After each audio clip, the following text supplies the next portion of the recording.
மனவேதனையில் இருக்கும் விஜய்க்காக மன்சூர் அலிகான் என்ன பண்ணாரு தெரியுமா? கரூர் அசம்பாவிதத்தை தொடர்ந்து கரூர் மாவட்ட தாவேகா செயலாளர் மதியழகன் கைது செய்யப்பட்டு அவர் மேல 5 பிரிவுகளின் கீழ் வழக்கு பதிவு செய்யப்பட்டிருக்கு. இதுக்கிடையில விஜய் தன்னுடைய அரசியல் கட்சியை கலைக்க போறார் என்ற வதந்தியும் காட்டு தீயா பரவிட்டு இருக்கு. மேலும் கரூர்ல 41 அப்பாவி மக்கள் உயிரிழந்த நிலையில பிரபலங்கள் பலர் தங்களோட கருத்துக்களை பதிவிட்டு வர்றாங்க. அந்த வகையில மன்சூர் அலிகான் ரொம்பவே ஆக்ரோஷமா பேசியிருக்காரு. செய்தியாளர்கள் சந்திப்புல அவர்கிட்ட கரூர் சம்பவத்தை பற்றி கேள்வி எழுப்பப்பட்டுச்சு. அதுக்கு அவர் பதில் சொல்லும்போது மக்கள் முன்னாடி பேச அவருக்கு 28 கண்டிஷன் போடப்பட்டுச்சு. ஆனா வேற எந்த கட்சிக்கும் இந்த மாதிரி கண்டிஷன் போடப்படல.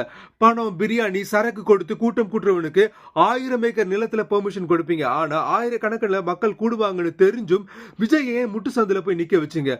போலீஸ் மக்களுக்கு ஏன் சரியான பாதுகாப்பு கொடுக்கல? அங்க குண்டர்களை ஏவி விட்டு ஏதோ செய்திருக்காங்க. இத நான் சொல்லல, அந்த பகுதி மக்கள் தான் சொல்றாங்க. ஓவர் நைட்ல எல்லா உடல்களையும் போஸ்ட்மார்ட்டம் செய்திருக்காங்க. நான் மட்டும் அங்க இருந்திருந்தா